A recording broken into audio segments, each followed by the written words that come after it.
चिदानंद रस में आप्लावित सभी मुमुक्षु आत्मन बंधुओं को जय जिनेन्द्र नमस्कार। आज हम अष्टावक्र गीता का 20वां प्रकरण कर रहे हैं, जो कि इस ग्रंथ का अंतिम प्रकरण है। इसमें 20 प्रकरण अष्टावक्र महर्षि ने जो उपदेश दिया है वो 20 प्रकरणों में है। और 20वें प्रकरण में जनक जी अपनी आत्म स्थिति का द्वंद्व समाप्त हो गया है ऐसी सूचना दे रहे हैं। ऐसा अपने अभिव्यक्ति द्वारा बता रहे हैं। मेरे निरंजन स्वरूप में जनक जी कह रहे हैं, मेरे निरंजन स्वरूप में नैराश्य नहीं और शून्य नहीं, पंचभूत इंद्रियां देह मन नहीं ये दृष्टिगोचर हैं कहीं। जो मेरा आत्मा का स्वरूप है, जो मैंने अनुभव किया है, मेरा आत्म ऐश्वर्य, वो बिल्कुल मल रहित है, निरंजन है। और उस स्वरूप में ना तो निराशा है और न शून्य है। कई लोग ऐसा कहते हैं कि समाधि की स्थिति जब होती है, वहाँ पर कोई किसी प्रकार से कोई भी इंद्रिय का अनुभव, इंद्रियों का मतलब ज्ञान नहीं होता और एक शून्य की स्थिति आ जाती है। परंतु वो शून्य की स्थिति जो है ना, वो सविकल्प समाधि है, वो निर्विकल्प समाधि नहीं है। और आत्मा की जो अभिव्यक्ति होती है वो निर्विकल्प समाधि में ही होती है, जिसको कहते हैं अमूर्त अनुभव। जहाँ अमूर्त ज्ञान होगा वहाँ अमूर्त अनुभव होगा। ज्ञान उस अनुभव का मापक है। जो अव्याभास सुख है, वो आनंद है, उसका मापन करने वाला हमारा ज्ञान है। क्योंकि ज्ञान से ही पता चलेगा कि आत्मा की अनुभूति किस प्रकार की हुई है और कहाँ पर स्थित है। जो ज्ञायक है वो कहाँ स्थित है। तो जनक जी इस कसौटी पर बिल्कुल खरे उतरे हैं। वो कह रहे हैं, मेरे निरंजन स्वरूप में नैराश्य नहीं और शून्य नहीं, पंचभूत इंद्रियां देह मन नहीं ये दृष्टिगोचर हैं कहीं। ये सारी चीज़ें जितनी भी हैं, इंद्रियां, मन, शरीर, 5 महाभूत, ये सब तो बाहरी हैं।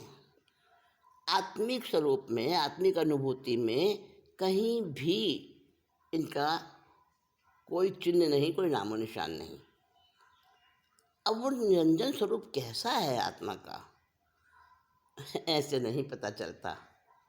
जब उस बिंदु पर पहुंच जाते हैं, जब उस लेवल पर पहुंच जाते हैं, वो जो अनुभूति होती है, जहाँ निर्बीज समाधि होती है, निर्विकल्प समाधि होती है,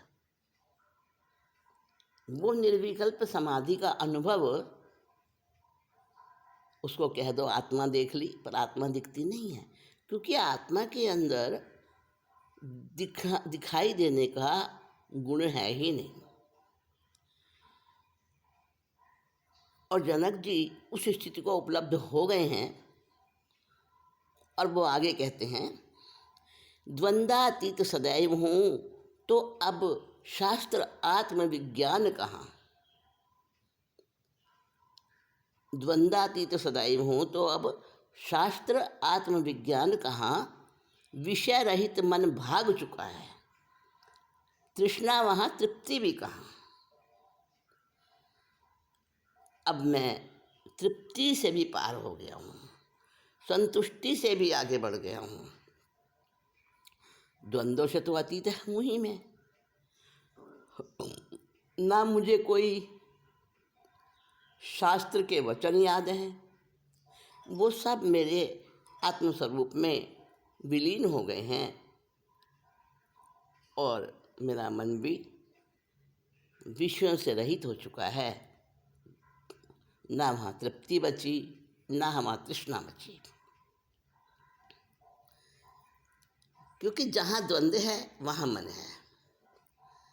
चैतन्य आत्मा में द्वंद्व है ही नहीं। वहाँ स्त्री पुरुष का भेद भी नहीं है। जड़ चेतन, प्रकृति पुरुष, सद्गुण निर्गुण, ज्ञान विज्ञान, तृष्णा तृप्ति आदि के सब भेद समाप्त हो जाते हैं। केवल एक ही तत्व शेष रहता है। दो होने पर ही भेद होता है और जहाँ द्वैत मिट जाता है एक ही रहता है। इसको अगर कहें कवि की भाषा में तो ऐसा कह सकते हैं, पानी में नमक जैसे घुलता है मिट कर, स्वाद है पर ना वजूद। पानी में नमक जैसे घुलता है मिट कर, स्वाद है पर ना वजूद। धारणा मिटे जब सारी करने की, सिर्फ रहे तुम मौजूद। यही है समाधि और यही है समाधि, क्यों न लगे आत्म समाधि, क्यों न लगे निर्बीज समाधि। जब तक वो निर्बीज समाधि नहीं लगती है। निर्बीज का अर्थ क्या?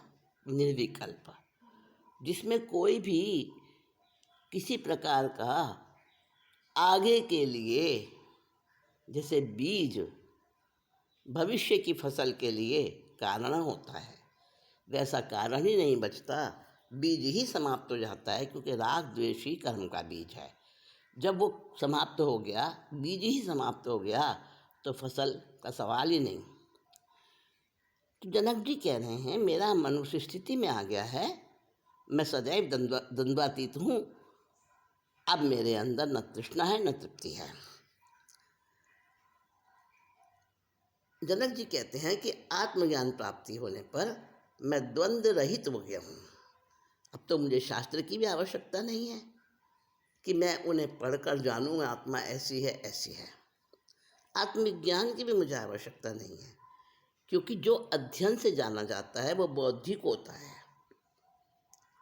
अब मैंने बौद्धिक अनुभव हटाकर मैं साक्षात अनुभूति में आ गया हूँ और मुझे शास्त्र और विज्ञान पढ़कर क्या करना है।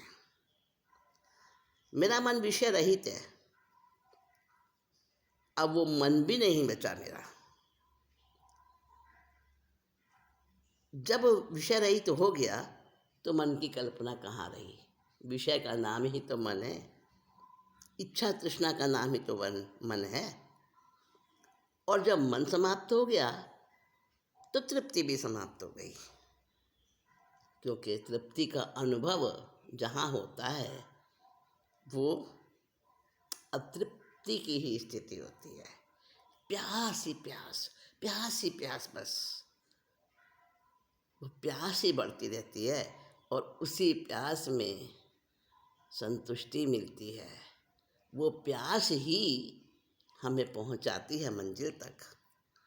तो जनक जी कह रहे हैं, रूप न कोई स्वस्वरूप का, विद्या नहीं अविद्या नहीं, मैं मेरा का लेश नहीं, अब बंध नहीं और मोक्ष नहीं।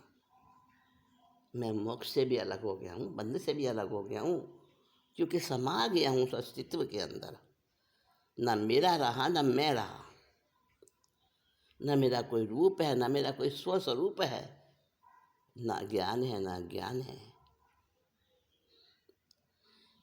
कहीं विदेह कैवल्य बचाना, मृत्यु जीवन मुक्ति न बची, प्रारब्ध कर्म का अंश बचाना, निर्विशेष हूँ मैं सदैव ही। कहते हैं कि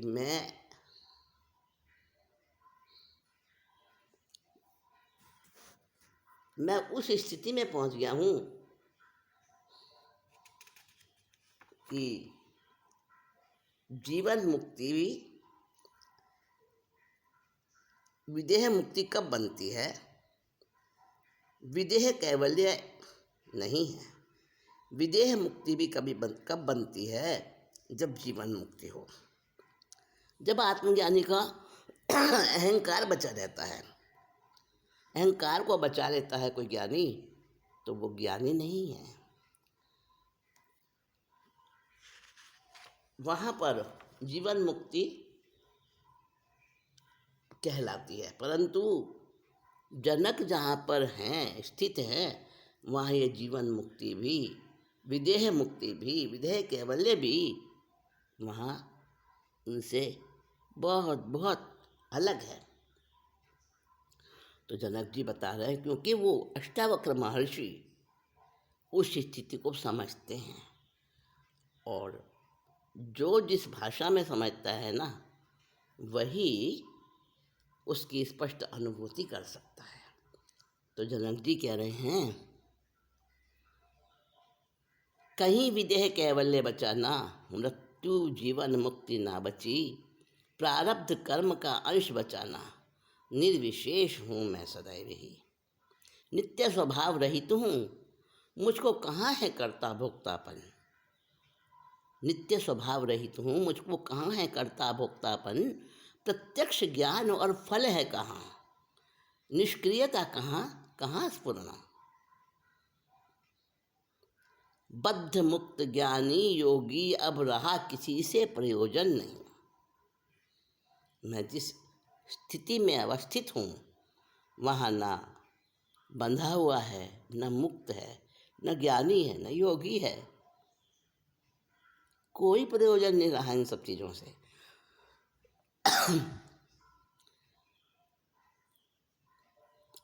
अद्वय अरूपी मुझको न लोक है और मुमुक्षु कहीं, बद्ध मुक्त ज्ञानी योगी अब रहा किसी से प्रयोजन नहीं।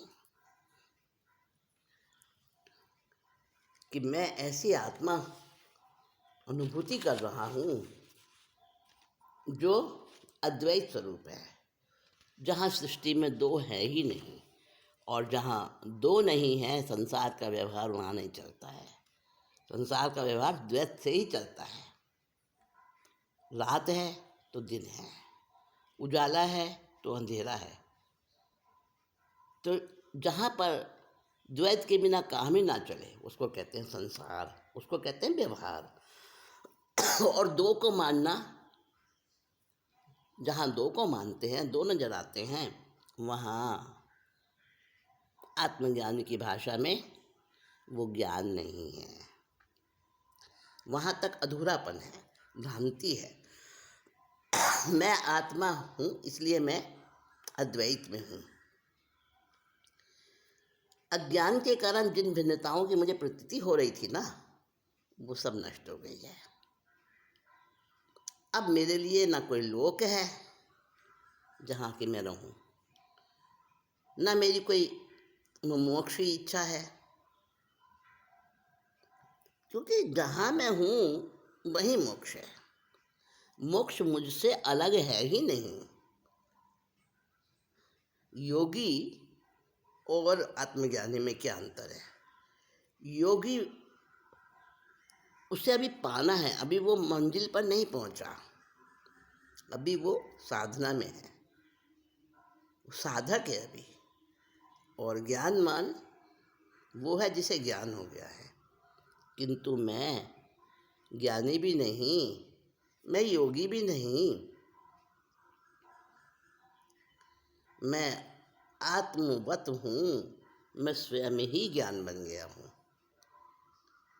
ज्ञानमान और ज्ञान भिन्न तत्व नहीं है। गुण और गुणी कभी भी अलग नहीं हो सकते। इसलिए ना मैं बद्ध हूँ, ना मैं मुक्त हूँ। मोह मिटा आसक्ति जागी, वेला वैराग्य की आई, आत्म विकल्प परमात्म मिलन को गुरुवाणी रंग लाई। ओ वेला वैराग्य की आई, मोह मिटा आसक्ति भागी, वेला वैराग्य की आई, आत्म विकल्प परमात्म मिलन को गुरुवाणी रंग लाई। हाँ हाँ वेला वैराग्य की आई। ये योगी की स्थिति है, ये साधक की स्थिति है। फूट पड़ा करुणा का निर्झर हो, फूट पड़ा करुणा का निर्झर, जाग उठी पुण्यवाणी, जाग उठी पुण्यवाणी। समकित दर्शन ज्ञान चरित की निधि पाई अनजानी, हाँ हाँ निधि पाई अनजानी। रोम रोम में उमड़ रही है भक्ति की तरुणाई, आत्म विकल्प परमात्म मिलन को गुरुवाणी रंग लाई। हो वेला वैराग्य की आई। ये यहाँ तक, इस स्थिति तक भी अभी साधक है, अभी वो स्वयं को पाने के मार्ग पर है। लेकिन जब स्वयं को पा लेता है तब क्या होता है? उस समय क्या होता है? ऐसा रस बरसता है, फीके पड़ गए राग रंग भी हो, फीके पड़ गए राग रंग भी, पिया जिन वाणी का रस, पिया जिन वाणी का रस। लोह सरीखा मन सत्संग के कारण बन गया पारस, हाँ हाँ मन मेरा हो गया पारस। भोर हुई मदमोहनी निद्रा की, ज्ञान की खिली ललाई, आत्म विकल्प परमात्म मिलन को गुरुवाणी रंग लाई। हाँ हाँ वेला वैराग्य की आई। ये क्षण अभी पाने का आह्लाद है। जहाँ वो पाने की सफलता, उसकी खुशी भी समाप्त हो जाती है, वहाँ उस मंजिल पर हूँ मैं उस सोपान पर हूँ। जनक जी कह रहे हैं कि नित्य स्वभाव रहित हूँ, मुझको कहाँ है कर्ता भोक्तापन, प्रत्यक्ष ज्ञान और फल है कहाँ, निष्क्रियता कहाँ स्फुरना। अद्वैत स्वरूपी मुझको न लोक है और मुमुक्षु नहीं, बद्ध मुक्त ज्ञानी भोगी अब रहा किसी से प्रयोजन नहीं। अद्वैत स्वरूप वाला में मुझको सृष्टि कहाँ, संहार कहाँ, साध्य सिद्धि साधन साधक का शेष चिन्ह व्यवहार कहाँ। भिन्न न मुझसे प्रमाण प्रमाता, प्रमा और प्रमेय सभी। ध्यान से सुनिएगा, भिन्न न मुझसे प्रमाण प्रमाता, प्रमा और प्रमेय सभी, विमल स्वरूप में सदा मुझे अब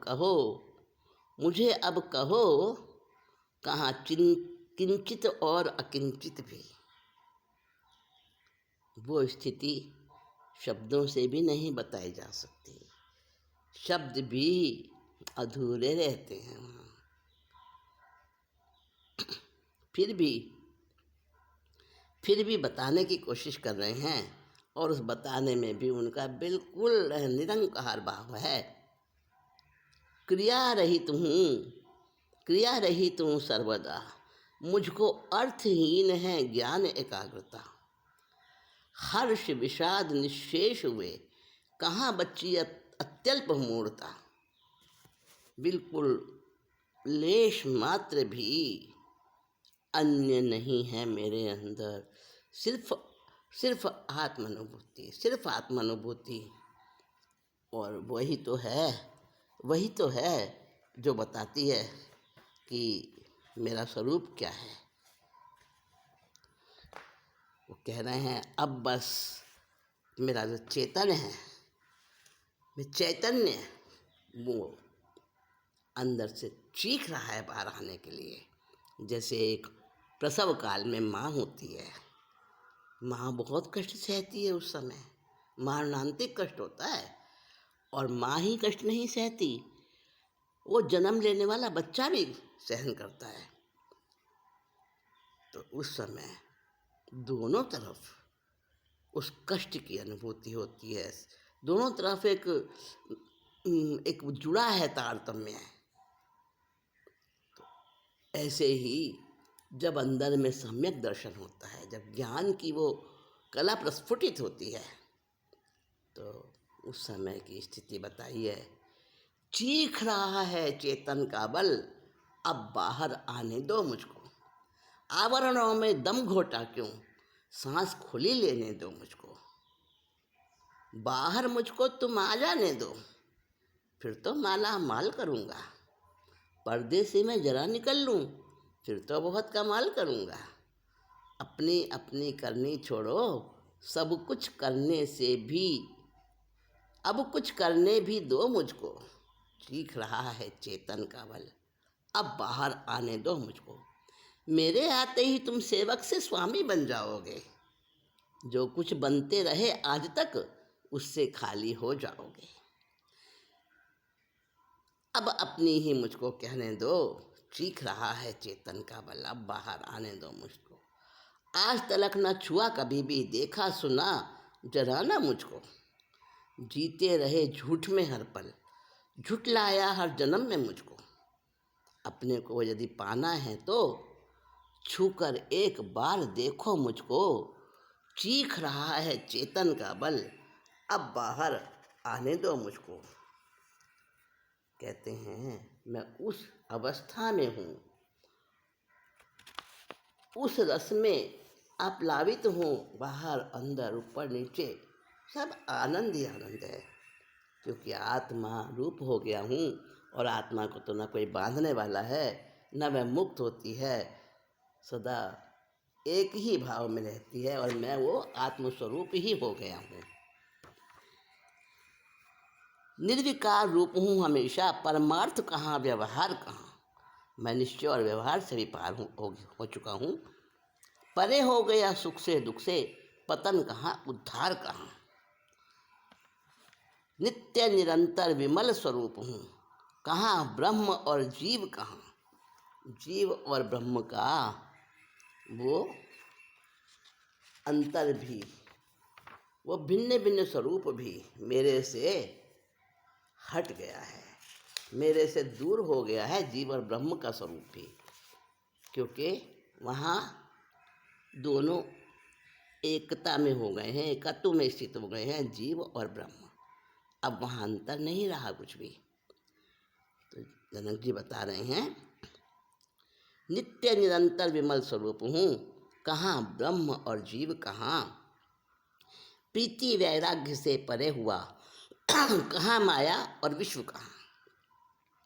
इन सब से मैं अतीत हो गया हूँ, अखंड रूप हूँ स्वस्थ सर्वदा। बंध कहाँ और मुक्ति कहाँ, कूटस्थ हूँ स्थिर सर्वकाल। अब कहो प्रवृत्ति निवृत्ति कहाँ। उपाधि रहित शिव हुआ मैं, मुझको कहाँ शास्त्र पुरुषार्थ है। उपाधि रहित शिव हुआ मैं, मुझको कहाँ शास्त्र पुरुषार्थ है। उपदेश कहाँ, गुरु शिष्य कहाँ, अब मुझको ये सभी व्यर्थ हैं। अस्ति नहीं है नहीं नास्ति, कहाँ एक और दो हैं कहाँ। बहुत बहुत ही महत्वपूर्ण बात कह रहे हैं। अस्ति नहीं है नहीं नास्ति, कहाँ एक और दो हैं कहाँ। अधिक कथन से नहीं प्रयोजन, आत्मा हूँ, आत्मा हूँ मैं, सब कुछ शांति यहाँ। कहाँ अस्ति है और कहाँ नास्ति है, कहाँ एक है कहाँ दो हैं। बस मैं उस स्थिति में हूँ, बहुत ज़्यादा कहने से भी कोई प्रयोजन नहीं। मुझको तो कुछ भी नहीं उठ रहा कहने के लिए, सब शांत हो गया है। जहाँ तक कुछ कहने का बचता है वहाँ तक अस्ति यानी है, और जहाँ उसको नकारता है, ब्रह्म नहीं है, संसार नहीं है, वो भी स्थिति अधूरी है, उसे कहते हैं नास्ति। तो मैं अस्ति से और नास्ति से दोनों से अतीत हो गया हूँ, क्योंकि अज्ञान से पैदा भ्रम मिट गया है मेरा। और ऐसा भी नहीं कहता वो मंजिल पे पहुंचा हुआ साधक, अपनी आत्मा में डूबा हुआ, डुबकियां लगाता हुआ साधक ऐसा भी नहीं कहता कि ईश्वर एक है और जीव उससे भिन्न है, उसका अंश है, सभी आत्मा ईश्वर है, कुछ नहीं कहता वो। बस वो तो अनुभूति ही बन जाता है, अनुभूति रूप ही हो जाता है। अस्ति नहीं है नहीं नास्ति, कहाँ एक और दो हैं कहाँ। अधिक कथन से नहीं प्रयोजन, आत्मा हूँ मैं, सब कुछ शांति यहाँ। ईश्वर और अनीश्वर दो शक्तियों को भी नहीं मानता। ये सब तो विचार हैं, विकल्प हैं, जो मन के कारण उठते हैं, और आत्मज्ञानी का तो मन रहता ही नहीं, तो विचारों की तरंगे उठती ही नहीं, सब शांत हो जाता है, कहने वाला बचता ही नहीं। कौन व्याख्या करे, कौन बताए।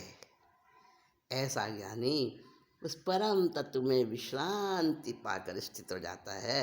यही ज्ञान की अंतिम अवस्था है और यही अंतिम सिद्धि है। इसी को मोक्ष कहा है, इसी को परम पद कहा है, इसी को सब हर कुछ प्राप्त हो जाना कहा है।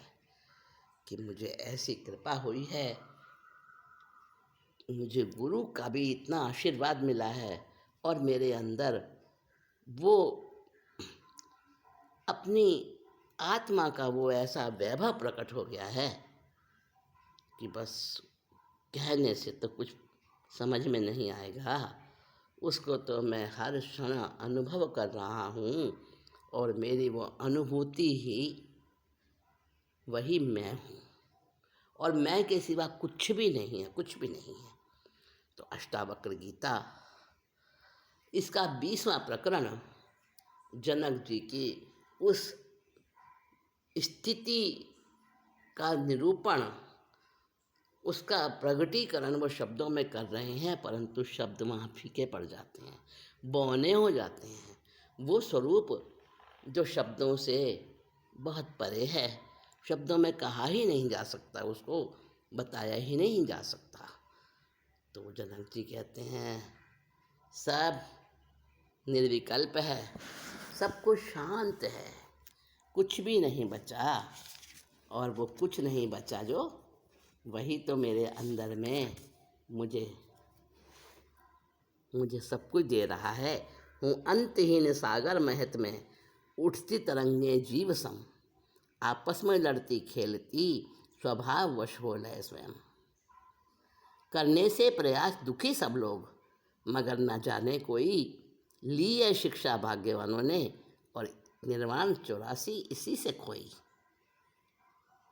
मैं तो उस परम स्थिति को उपलब्ध हो गया हूँ, और यही मैं कहना चाहता हूँ कि जिसको भी अपने उस आत्म स्वरूप में लीनता आ जाए, उसका अहोभाग्य है।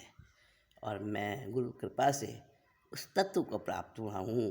अष्टावक्र के सामने वो शिष्य और गुरु की स्थिति भी उन्होंने वहाँ कह दिया गुरु भी नहीं रहा और शिष्य भी नहीं रहा।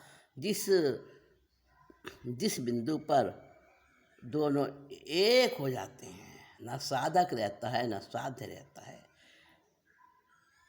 वहाँ पर वो स्थिति जिसको शब्दों में कहना बेकार है, शब्द बता ही नहीं सकते, सिर्फ अनुभूति का रस ही वहाँ बरसता है और मेरी हर क्षण वो स्थिति है। तो 20वें प्रकरण में अष्टावक्र जी ने अपनी उस आत्मानुभूति को बताया है और 20वां प्रकरण पूरा हुआ और इसी के साथ अष्टावक्र गीता ये हमारा ग्रंथ पूरा हुआ। इस ग्रंथ में जिस प्रकार की अभिव्यक्ति आई है, जिस प्रकार से आत्म तत्व का बोध कराया गया है, उसका यही प्रयोजन है, यही उसका उद्देश्य है कि हम अपनी उस नींद को त्यागें और अपने उस आत्म स्वरूप की ओर धीरे धीरे बढ़ें और फिर छलांग लगा दें। और वो छलांग जब तक नहीं लगेगी ना, तब तक मंजिल बहुत दूर है। और जिस दिन छलांग लग गई उस दिन पार हो गए बस। तो अष्टावक्र गीता का ये महाज्ञान, ये महायात्रा आज हमारी मंजिल की ओर जाकर पूरी हुई है। बहुत इसको समझाने की, बताने की, अपनी अनुभूति को प्रकट करने की कोशिश की है। मैं भी अभी साधक हूँ और मुझे भी अभी बहुत आगे रास्ता पार करना है, यात्रा पूरी करनी है। आप सभी के लिए ये मंगल कामना करती हूँ। हम सभी उस मोक्ष मार्ग के पथिक हैं।